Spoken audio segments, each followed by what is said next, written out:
Shqiptarët e humbën Dollnenin. Dollneni u shit, atje u bë tradhti. Këto ishin disa nga komentet dhe akuzat mes partive politike shqiptare, të cilat pasuan menjëherë pas rrethit të dytë të zgjedhjeve lokale në këtë komunë. Por për të zbardhur realitetin, Zhurnal vizitoi këtë komunë për të parë drejt për drejt situatën dhe realitetin që mbizotëron atje.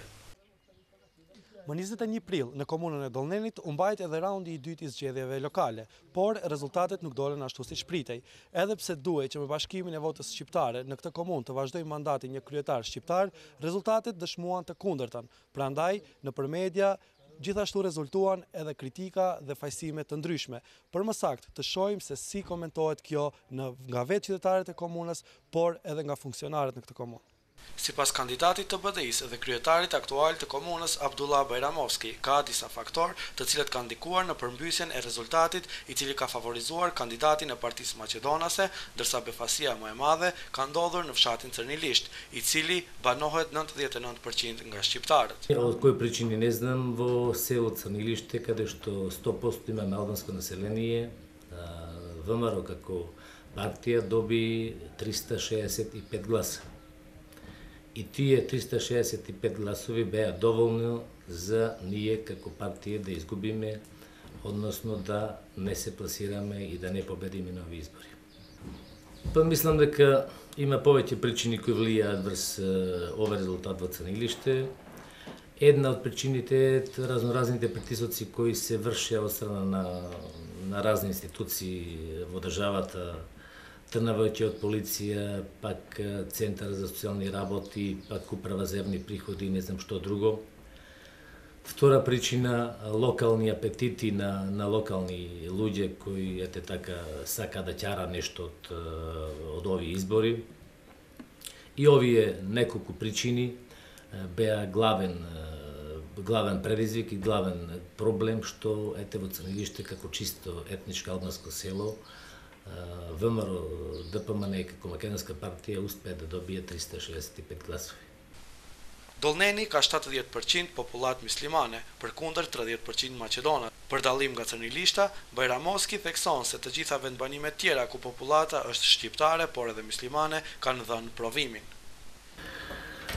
Освен Црнилиште, јас сум презадоволен во другите населени места, така да во сите населени места со муслиманско население, ДУИ како албанска партија успеа да освои мнозинство од гласовите. Bajramovski, po ashtu, flet edhe për sa u përket akuzave të cilat janë bërë degës së PD-s në Dollnen se ajo ka shitur Dollnenin dhe i ka dhënë votat ВМРО-s. ДП како партија на овие простори 90% од неговото членство си го положи тестот пред ДУИ како свој партиски брат.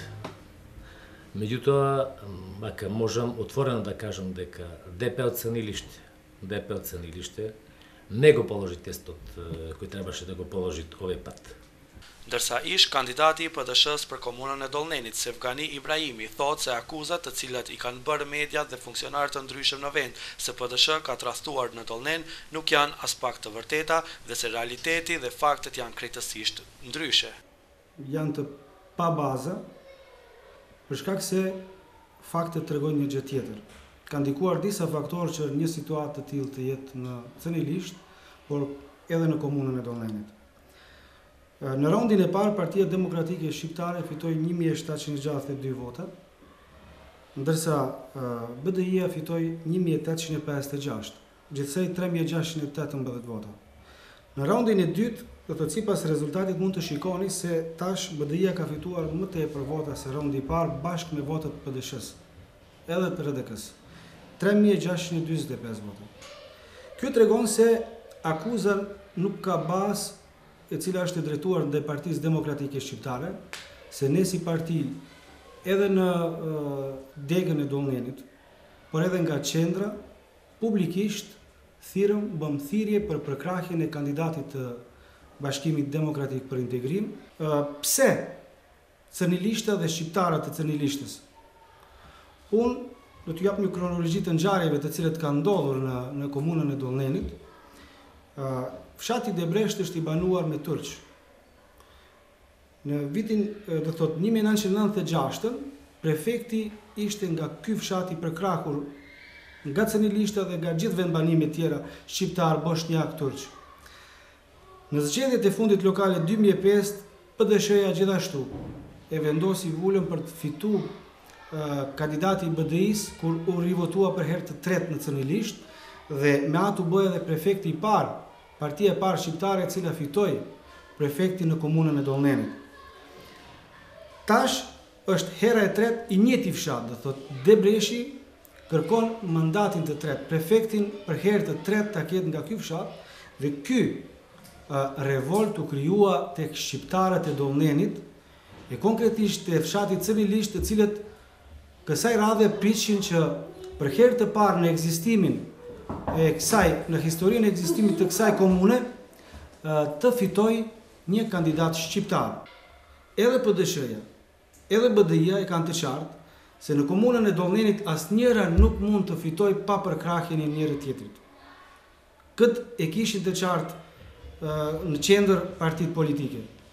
Por në fund, kjo është një mesazh. Unë ashtu e kuptoj, nga qytetarët e Cënilishtës, banorët, se në të ardhmen, komuna e Dollnenit duhet të trajtohet ndryshe në krahasim me komuna tjera shqiptare.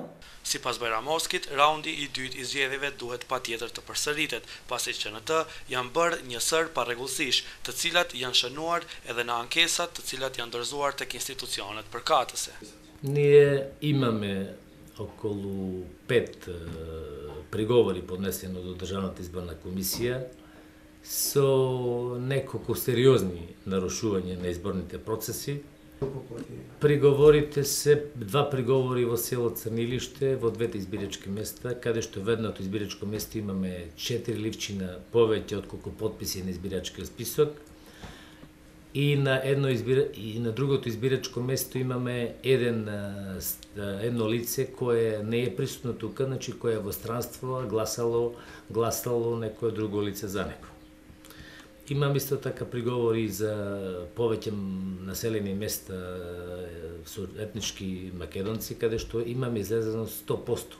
Значи имаме 100% на излезеност, што досега во историјата на ниедна држава во избори се нема случај. Значи, да нема ниеден одсутен граѓанин во текот на денот, тоа е апсурд.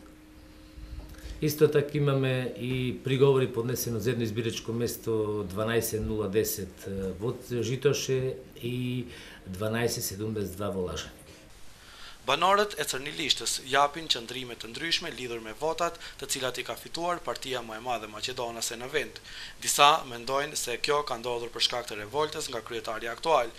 Disa mendojnë se për këtë kanë kontribuar disa individ dhe atë vetëm për interesa personale dhe disa të tjerë për shkak se është bërë tradhti. Pas shpalljes të rezultatit zyrtar të zgjedhjeve në komunën e Dollnenit, menjëherë gishti u drejtua nga fshati Cërnilisht. Kjo për faktin se edhe pse ky fshat është i banuar me 99% të popullatës shqiptare, numër të konsiderueshëm të votave kishte edhe kandidati Maqedonas.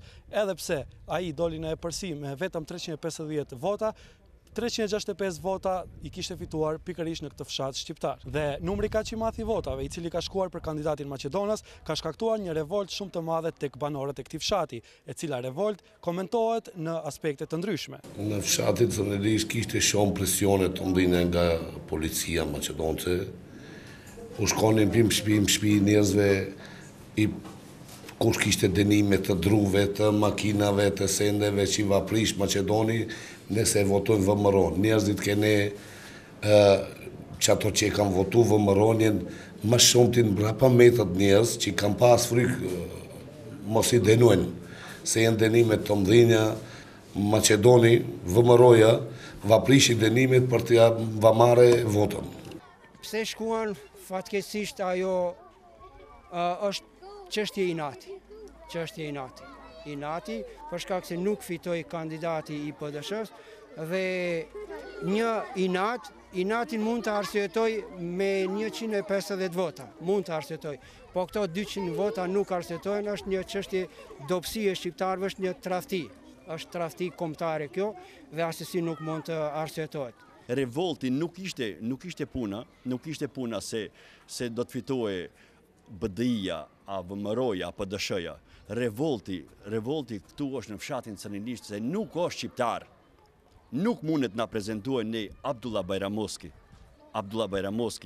nga Debreshi, si Torbesh, si gjithni ky popull këtu jeton me 99% presje nuk e disa, gjithë shqiptar, neve na ignorojnë si Torbesh edhe të na thuhen se Cënilishta është vetë një maqineri veç për votime. Po faji kryesor është që liderët e partive politike shqiptare nuk duan të zbresin poshta dhe t'i shohin rrethanat, problemet me të cilët ballafaqohen shqiptarët. Jo vetëm shqiptarët, po në përgjithësi elektorati i tyre. Nuk është aq me rëndësi faza e vetë votimit të zgjedhjeve, por është shumë me rëndësi faza e kandidimit. Ne duat një herë për gjithmonë të na mbushet mendja se duhet të mendojmë mirë kë kandidojmë, qoftë për kryetar komune, qoftë për këshilltar. Fatkeqësisht jam unë shumë i pakënaqur edhe nga ata që zgjodhen këshilltar, por edhe në fazën e kandidimit për prefekt, për kryetar komune, edhe aty ne nuk na bën. Gjithmonë i shohim ato interesat tona, interesat vetjake, egoizmi nuk na lën të përparojmë. Inati shqiptar, inati gjithë muslimanëve në barë botën është fatkeqësisht shumë i theksuar dhe këto fillëqësira ne nuk na lën asnjësi të përparojmë. Problemi ishte se të jetë kandidati komunës Dollneni shqiptar, jo të merremi neve me PDSH-n ose me BDI-n, të jetë Asani Seni. Edhe përkundër kësaj pakënaqësie dhe përkundër këtij revolti, dasht e padasht edhe ne këtu gjithësisht partitë politike, degët e tyre, degët e partive politike, po edhe niveli më lartë i partive politike, pra udhëheqësia e partive politike, duhet të nxjerrin një mësim nga kjo situatë që ndodhi këtu, nga ky rezultat që fatkeqësisht është i mjerueshëm për ne shqiptarët e komunës së Dollnenit. Cënilishtasit po ashtu deklarojnë se ndihen edhe të turpëruar që fitoria e një partie maqedonase të vendoset nga votat e këtij fshati. Po së pari unë si banori i Cënilishtës edhe turpërohem, edhe jam shumë i pakënaqur me këtë rezultat që doli në zgjedhjen e dytë, në raundin e dytë të zgjedhjeve lokale.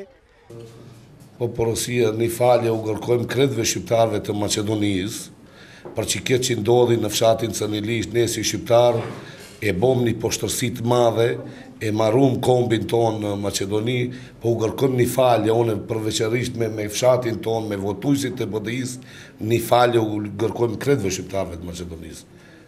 Banorët e komunës së Dollnenit, por edhe të fshatit Cënilisht, thonë se do ta kenë shumë të vështirë për të pajtuar me këtë realitet, por shpresojnë se kjo që ka ndodhur në këto zgjedhje do të jetë mësim për partitë politike shqiptare se si duhet të veprojnë me shqiptarët dhe banorët e kësaj komune në ciklet e ardhshme zgjedhore.